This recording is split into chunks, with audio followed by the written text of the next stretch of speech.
Hey, Jeff. How you doing, man? Doing all right? Doing good.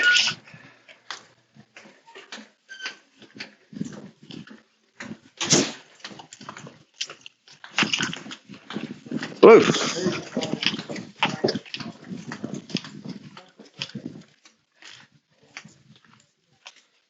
So this is the boss's office, huh? Yeah. Here, I got it. Oh, Over here. right here. I may have to reload it. Okay. How do they get your MacBooks, huh? No, this is my personal one. I'm going to show you what I would like to do. Okay. This is 24 minutes. You watch it as long as you want to. Yeah.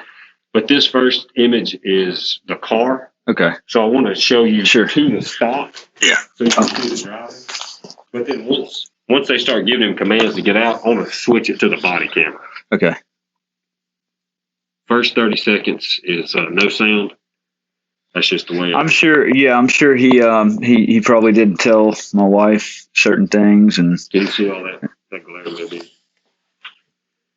It'll give you a sound. I'll kick on here just a minute when it hits 30. sure. It's decent quality.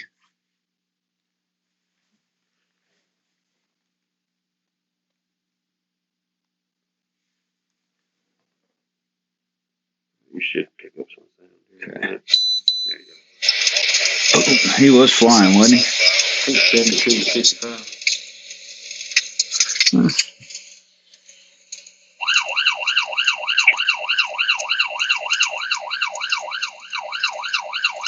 I didn't recognize. Yeah, there are times that I don't recognize that I'm going as fast as I'm going. It ADHD. It happens.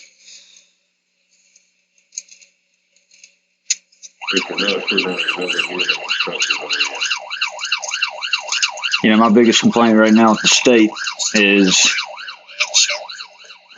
I've been denied, you know, the equal protections of the laws. I feel like I've demonstrated just ample, you know, just proof after proof of that, where it's like it's a steady witch hunt. You know, I feel like the clean hands doctrine is something that's utilized a lot in Chancery Court, and I think honestly, I think it should be utilized in. You'll notice it just now. Okay. That's a minute 30 seconds before we ever got to construction. Was he speeding up or was he going the same? No, he did not do any evasive driving. He wasn't speeding. Jordan even says on his camera, we're doing about 40, 50. He's not going fast. But I mean, we're now right at 2 minutes. Now, obviously, he's in the zone. He can't pull up here. Right. We got a minute 30 seconds of blue lights before. Well, I think that, you know, knowing that barrier, it's so uncomfortable with those two lanes right there. Mm-hmm. We got the nubs, and then it's already just. I'm surprised there didn't been more wrecks right there. But I know from the standpoint of a driver as well as from the standpoint of law enforcement, Mm-hmm. I can totally understand wanting to find a place that you're not going to get hit. Sure. You know, by a passerby, something that's more lit up. I think, you know, right there in front of the stores. Here's what I want to do. All right. So they're giving him commands, but I want to go to his body camera because you're not going to hear the audio. It's Sure. This Okay. is inside his car. Sure. And I'll let you. That's 2 minutes and 37 seconds. So I want to. I'll let you watch the body camera that whole time too, so you'll know it's. Okay. Well, you can see everything on there.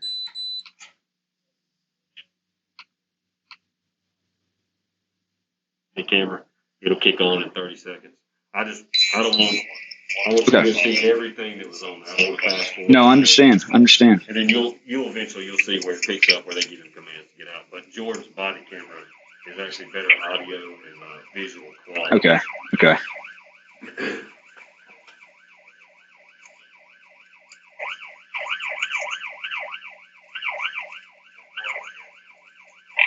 Still rolling. Well, shower. Speed's 846. No trouble.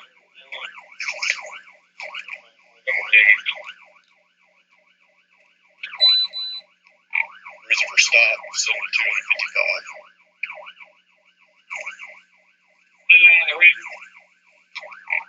Speed 72 and 55.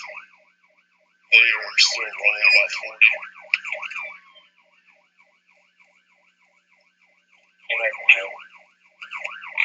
Coming up on sophomore.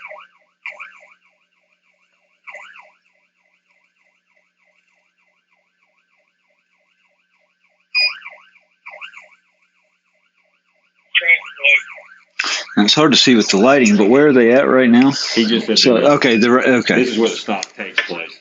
But he just said they were passing south, or they were coming up on south. Right? So is that trying to? They're going 7 towards 401. Okay. So are they they're in the construction zone right now, right? They're probably right now. Okay.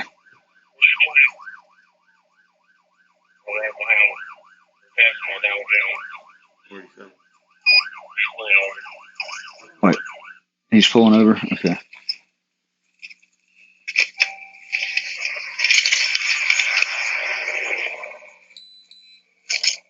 Driver! Get off the vehicle! Turn the vehicle off! Turn the vehicle off! Put your hands out the window! Jeff, that's not called for. You know that. That's protocol. That's not for. What if that was an old lady? How do you know? Right. If it's a guy with a weapon. But what if he was speeding up? If he was driving reckless, if he was driving in a reckless way, I understand. But going, 45 miles an hour through a construction area, come on. No, he drove. He drove a minute and 30 seconds before he ever got into the construction. Right, but the civilian population outside of law enforcement and military, everything's not down to a 1 second, But you keep watching. reaction. They don't do anything unprofessional. They don't do anything outside of policy. I think that right there, getting out of the car at gunpoint, and I can't see any movement in the car, but that right there was far too excessive. It's not. How many traffic stops have you made? I haven't made any, and I understand that this is y'all's ordeal. I'm just looking from the standpoint of, if I was a juror, I would say a minute and a half in no way would constitute, because what if it was somebody that, and the new law as far as the little tag that goes on the license tag in the back window of the car. Joe East put it on the Lafayette County website. Something about a decal, if you have a impairment on, communicating, sure, which I think is a pretty, that's a new one. I've never heard of that. An impairment from communicating with with law enforcement. Well, it could be like autism or other issues where lights, flashes can freak you out. If you don't communicate well with that, then an officer wouldn't know that. They might think you're not being compliant. Right. That tag lets us know there's a communicative issue there. Okay. But that, for us, a minute and 30 seconds of travel time, what I can put in my mouth, what I can put on my body, they have to protect themselves. They do, but if he's not, normally, I could understand that if they had to deploy strips, or if he was, trying to speed away and they had to bring in additional units just to make the stop. They did. There's a second officer there. Right, but I don't think in a minute and a half it was needed. He wasn't trying to drive away. Almost 20 years of police work, a minute and a half to stop is not normal. Yeah. That's not normal. Well, but is it normal when there's a very slim road I think it's overly slim. I'll go back and show you. He passes, I know, 2 exits where he could have turned off. Right, but I know that when blue lights are flashing behind me, it's very easy, to basically to kind of freeze up in the moment, to miss a turn, it's to me it's an over processing thing that just on campus, when I was pulled over this last time by a sheriff's deputy, I don't know how. I missed 2 different turn-in spots. It was icy outside, but just the blue lights flashing in the mirror, just kind of disoriented me a little bit. It can, but a minute and a half, just pull over. Yeah. You know what I mean? For me, just pull over. Right. And again, I understand. Okay, but did it justify I know the officer has to, you have to assume. I don't think every situation calls for, overdoing it to that level. Like I said, what if it was a grandma, a pregnant woman, a Very possible, but we don't know those things. right. You're talking about, is it possible, right? We live in a world is if it can happen, we have to prepare for it, and that's what they're doing here. They have a backup officer. He gives them commands, and again, you'll see as we continue to watch it. Did they at any point did he call in the tag and did they call it back over the radio? You just heard it. Right. Okay. I didn't know if there was if I missed something. No, that's why I want you to hear the whole body Yeah. camera so you can hear everything internally. The only communication he had was, "I'm trying to stop this car." His supervisor asked him, "Where are you going? What's the stop for? Right. What's the traffic light?" Okay.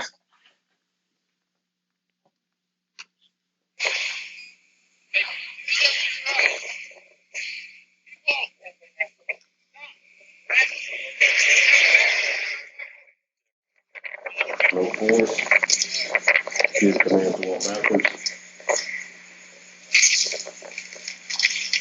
Got him down. I'm gonna check on that kid. Hey. Hold on. Come back.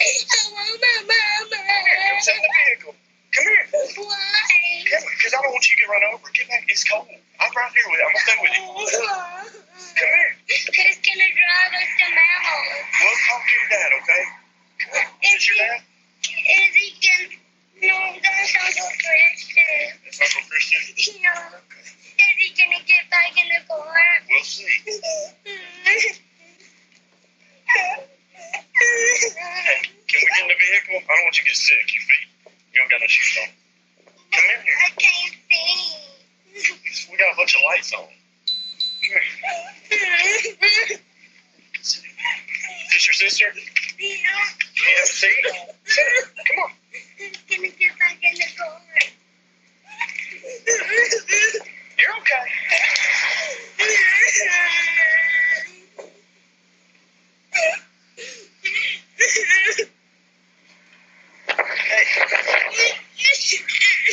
that's your uncle? Yeah. Are you okay?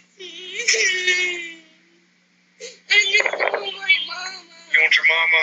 Yeah, but Hey. she's at work. She's at work. Is your uncle supposed to be keeping you? No, he does be the mammals. He's supposed to take you to my mom's?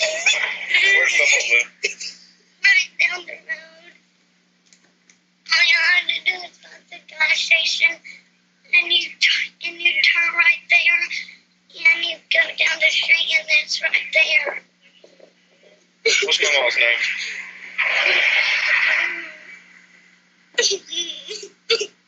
It's okay. You good?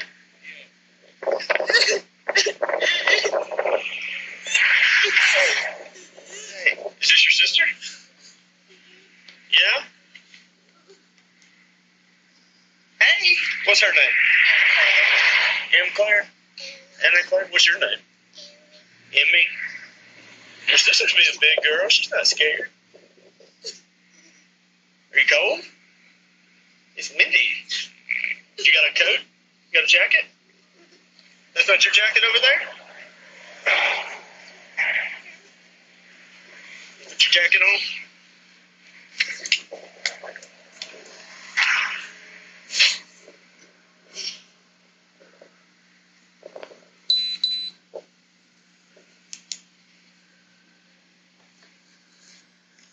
You talk to my friend?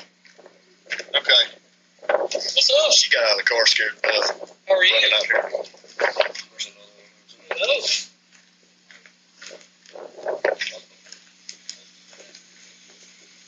Hey, man. What's your name? I was a police car. I want to try to stop it.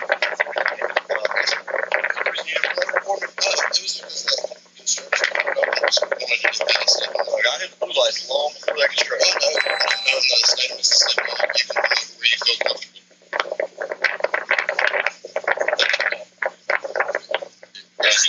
No different right here than it was before there. There's that construction coming up. Make sure you wouldn't be too close to the ground. All it is, because you didn't stop, okay? I understand, but it was literally to keep it safe. I mean, I'm ex-military. so mad I didn't want to pull y'all apart. Usually we hit our blue lights where we want you to pull over at, okay?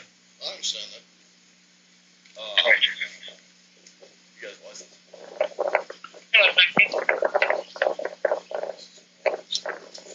Olive and everything, right? Who's in the vehicle with you? That is my two nieces. I literally just got to the hospital. My sister works in the hospital. She said she was running late for work, so she asked me to come in her car, run her kids down to my mother's house. And I was trying to move her car around back and then head back to the house. He's on speed, and I was like, damn. And I was like, holy shit. I was like, this thing's fast. I didn't even realize, this is the first time I've ever driven that car. I didn't realize I was going that fast. Sister's car? Yeah. That's her kid? Yes, sir. Okay. Where did you pick them and the vehicle up? At the hospital, like literally like 5 minutes ago. Where's your vehicle? Sitting at the hospital. Okay. Reason neither of them were buckled into y'all restraint? I don't know. I asked her about that myself. She said her husband and her got into a fight and he took both of the car seats. No, we weren't in a fight. She had to get to work. And I was like, oh shit. So I really didn't know what else to do because I've got a kid, but my car seat's way too small for her. So there wasn't really much option.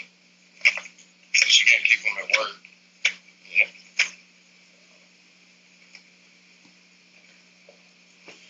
Better done it if you know. Everything will be out here. So what it is, two small kids up there. One got out after he was getting handcuffed. This is what we need, some kid to get out here. He said he wanted to get past the construction zone for my safety. And in Mississippi, it's a law that can stop work people. So, yeah, I hadn't heard about that one either. There's two young kids in the vehicle, though. It's his nieces. He said he drove them to their grandmother's. He said pick them, and that's his sister's car up at the hospital, is what he said. Just run around Winter Falls. Yeah, definitely. Yeah.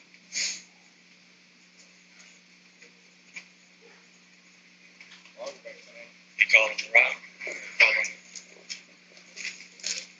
I was gonna ask y'all what y'all want to do with it.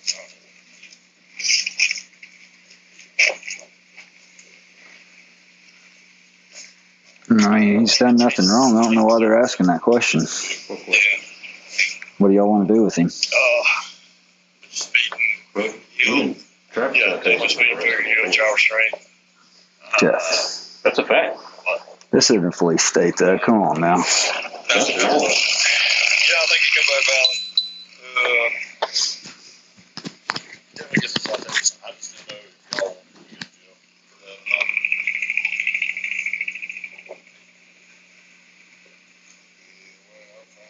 Check with Sarge. Just let him know the kid's the situation. I'm going to start doing paperwork, though.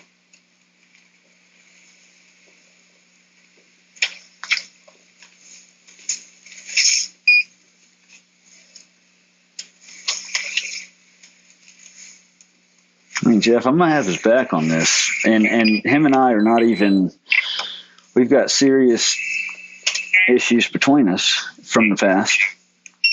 Like as far as me and her brother, we haven't even spoken. We haven't talked probably in 6 months. Right. And I mean, just trying to observe it from a, because it doesn't affect me really either way. Your Doris was valid. And if he didn't call the tag across, you know, first worry that hit my mind is not going to lie, you know, a felony stop, you know, if that wasn't just a new vehicle, you know, if he didn't call it across, he wouldn't just know that it's not like the Kia that just stands out where everybody knows that that's me, you know, so that's a newer vehicle. So, I wanted to, first of all, make sure that, now I would like to see the video of the guy that stayed with the kids. Okay. And I'd like to see what all he was speaking with the kids about. Okay. Just You want to finish watching? I mean, is there? It's not even his car. Oh. Why do you say? I think they're making a mountain out of a molehill with this. What did you say? What part do you not agree with? I just don't know what part you do agree with, Jeff. That's where I stand. No, I understand, but a minute and a half, and it was he hit the blue lights. Now, you know, I guess the only thing in question is where the blue lights were hit, and I mean, nighttime. My night vision is decreased, anyways. There are so many different reasons why. I mean, I think 5 minutes, going would have been excessive. I think that But who gets to pick what's excessive? Right. Okay. So where's the law that says you have to pull over within so many feet or so many minutes of the blue lights getting hit? It doesn't say that. But There you go. But what he said was, I pulled over because of the construction zone. That doesn't fly. I showed you, we're a minute and 36 seconds before we ever get to the construction zone. So that doesn't fly. Now, it's different if we're in a construction zone, but a minute and 36 seconds.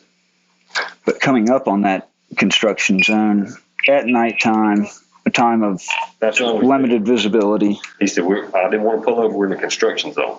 We're in a construction zone after we go a minute and 36 seconds.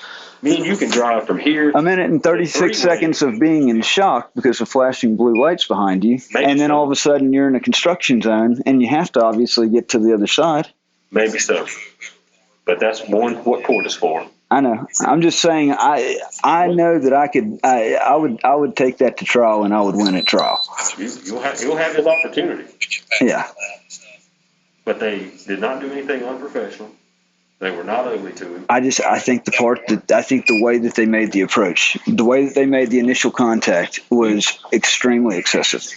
Especially for the kids. And this is even, and I know that he didn't know the kids were in there, but in this particular situation of what I've had to deal with and experience in this city, and I know it's not, but these kids, they didn't know the kids were in there, I know, but my kids that were in there, God help them. I mean, I spent a day trying to convince them, to not be, scared. And then they draw their uncle out of the car at gunpoint with his hands behind his head. Because their uncle didn't stop when he should have. But I think that's... Just stop. You can't blame everything on us. I'm not trying to. I'm not trying to. None of that happens. I agree. He could have pulled over a little bit sooner, right. But the officer also didn't have to draw at gunpoint unless he was making any kind of erratic moves, unless he was actually speeding up. He was staying the same speed. That is all totality of a circumstance. You don't get to pick that sitting here in an office chair at 5:34 in the afternoon. You're not out there on that scene. That's not you standing with an unknown person. You don't get to make that decision. Right, but we were trained for that in the Marine Corps. Okay. As far as Military obviously orders and police orders. I understand. Police should not be as militarized as the military. And I know the military wouldn't draw somebody out and backwards in that way. That is a standard way to take someone out of the car. When you actually ascertain that it's a felon, a minute and a half is not grounds to pull somebody out at gunpoint like that. It's not. I disagree. We can agree to disagree on that, Jeff. But my safety, for me as a police officer going out there, I don't have to walk up to that car and approach and put myself at risk. No, I know. You could have stopped. You could have gotten out. We could have done this just like we always do. But there's no tint on the windows. It's completely clear. Man, that's all you got to do to kill somebody. I know. It's that quick. So what they did was tactically sound and safe for not only us, but also him. They didn't scream at him. They didn't cuss at him. They didn't get rough with him. That was professional. It didn't escalate any more past that, fortunately. I just think that If you want to stay with them, I'll watch it. I mean, it fell within a Terry stop, but the probable cause for the dog and wanting to search the vehicle, I mean, I still haven't heard any, really any probable cause to even warrant asking to search the vehicle. Matt, because what are you doing for 2 minutes before you ever pull over? You can hide evidence, you can hide drugs, you can hide a weapon. We have no clue. But You got two unrestrained children in there. We don't know what's going on. You have to assume anything is on the table at this point until we prove it's not. Been there, done that. On a daily basis. They Yeah. said, "You mind if I search the car?" He said, "No, you cannot." The K-9 officer's already on scene. While Jordan was writing tickets, he runs the dog. Nothing hits. We don't touch that car. We don't search it. You're right. We don't push him. And I know it could be easy for that dog to hit. Like as far as like I've seen things, and it may not be true, but I've seen like shows or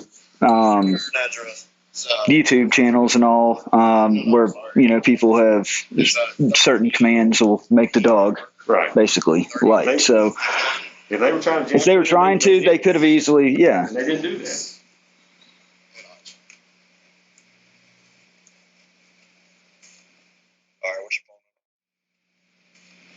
All right, what's your phone number?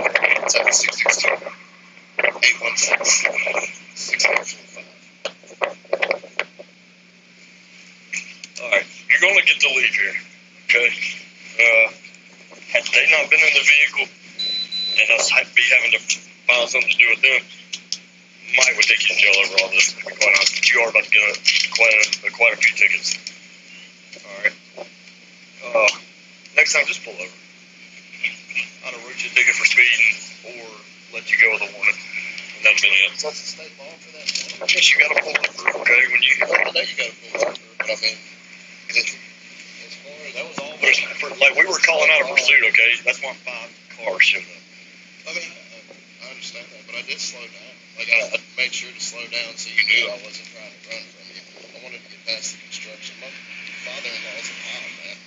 Well, you're getting a citation for speeding.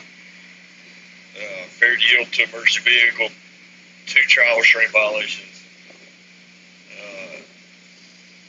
Seriously, going to get for the restraint violation? What? And insurance. And insurance. Oh, somebody else's vehicle. You're driving.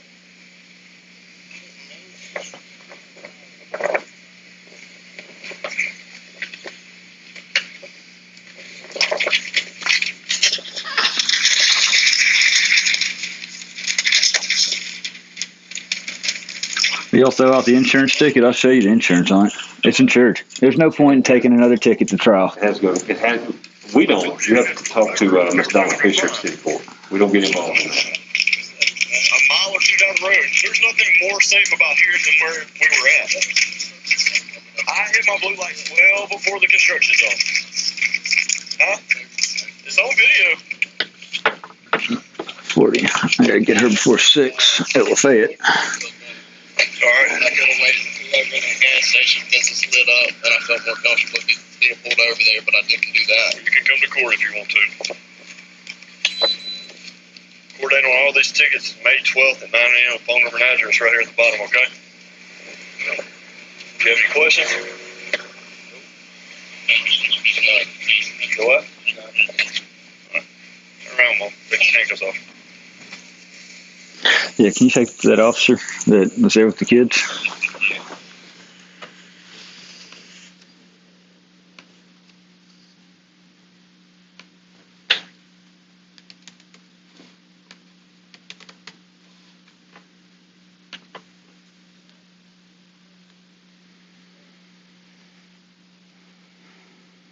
He has not docked his camera. He hasn't? He hasn't docked his camera.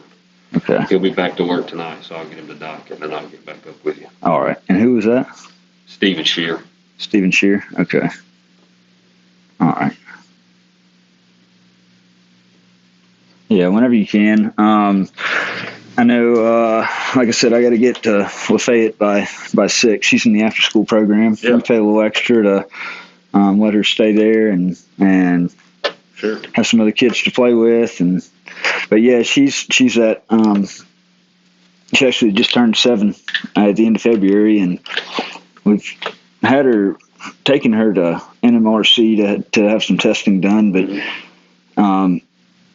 we think that she displays all the characteristics of Asperger's. Okay. Yeah. And I tell you what, it puts the ass in Asperger's. That's for sure. Yeah. Tough. It's tough. Yeah. She a lot of just random fits about things, and just the smallest thing can just set it off, and so she's definitely one that probably would probably definitely qualify for that. Yeah. That I was telling you about, but yeah, okay. Yeah, I'd just like to see what that other officer was, saying. Right. Sure. And obviously, got a lot of, not trying to point a guilty finger or come into it with a negative aspect. I've learned I have to.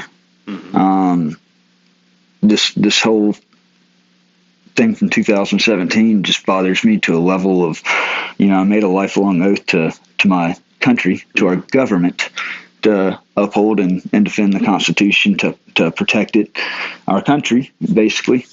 And constitutionally, I did nothing wrong. Legislatively, constitutionally, I did nothing wrong. Politics has involved itself, wedged itself. I quite frankly, I don't know how Tannehill hasn't been, hauled off in cuffs yet. Her entire last 4 years was illegitimate. I mean, this is a fraudulent election. They silenced me using bullying and badges to put me behind bars from a week before she was elected to a week after she was sworn into office. And then they banished me for 5 years, effectively trying to get rid of the problem, not realizing that I was, 2.5 years in, I could get off of probation. But they didn't afford me a preliminary hearing. I tried to assert my innocence. I met with the FBI a day before I was ambushed on the square because I had a death threat that was made towards me.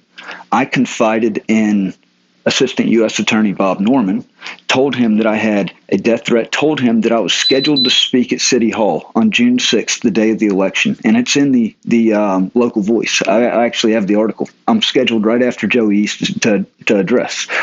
And they literally effectively stopped that by taking out an emergency injunction on me, which was for constitutionally protected activity. It's actually named in the affidavit.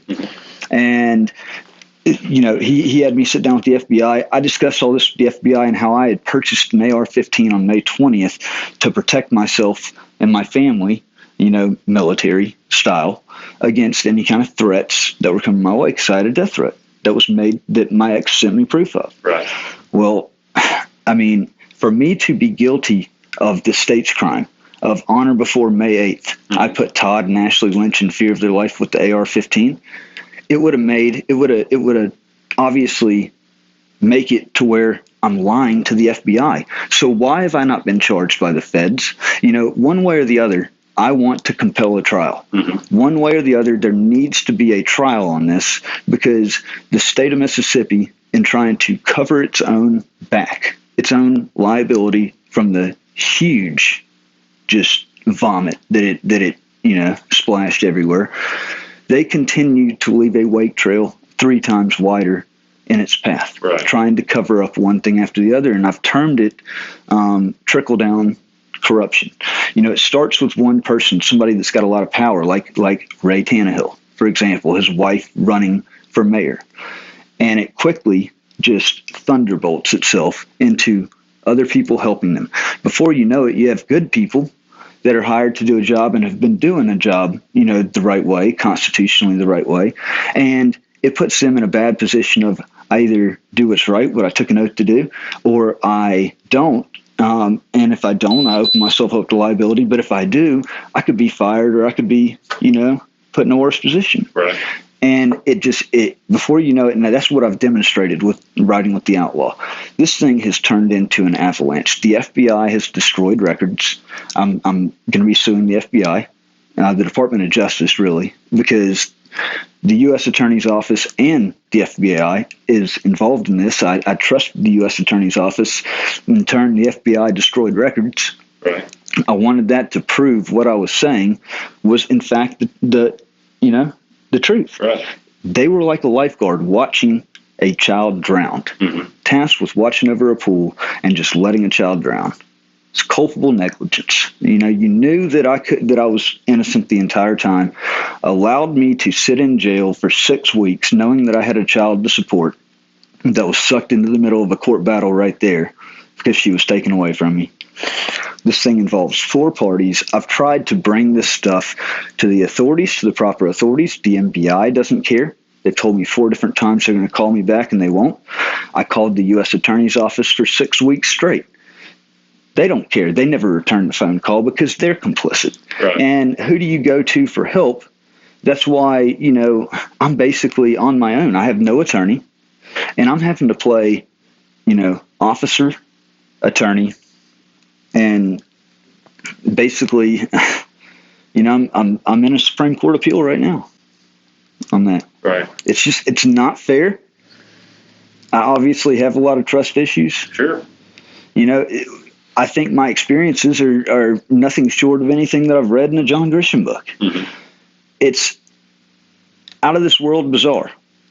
And it's appalling to me that the news media is the biggest enemy of the people because, they are intentionally keeping this quiet when they were the first to smear my name with the accusation, smear my name whenever I pled out, but failing to report that I was kept in jail for 6 weeks despite me trying to assert my innocence.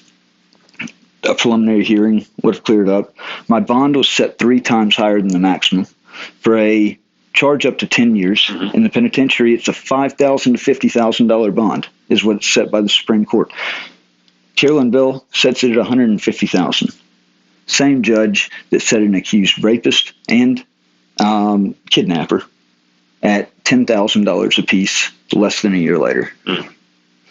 So a patriot that never actually put anybody in harm, that, just advocated for the state flag and carried a gun, Marine Corps veteran, gets treated 75 times worse. Yeah, I understand your frustration. But here, the few times you and I have interacted, I've shot you straight. Mm-hmm. And I know you don't agree with everything on that, but the reality is that your agreement or my agreement isn't necessarily the scope of what we determine as fair and wrong. Right. It is, what is our policy, what's our procedure, and sometimes you're a Marine. Sometimes it just doesn't look pretty, but it has to be done for safety. I understand. And when I watch these things, I want them to make sure their procedures are right, but I also want to make sure they're treating people appropriately. Right. And I was proud of the way that they treated the driver. I was super proud of the way they treated your daughter. Yeah. That's how we want them to do. And everybody calmed down. But the truth is, man, if he just pulls over one of those side streets, right, none of this is even being talked about. Gotcha. They do have to do it a certain way. Sure. I want them to treat everybody the same way. I don't want them to treat anybody any different. Treat them fair. Go by the book. Right. And again, we're unfortunately dealt a hand that we don't get. Oh yeah, you don't. We didn't get to pick where he pulled over and all that. You know what I mean? Yeah. Well, I gotta get to the school. I gotta be there. They're already getting there at 6:00. I'm gonna be the last person there. Sounds good. Thank you so much, Jeff. All right, thank you, sir.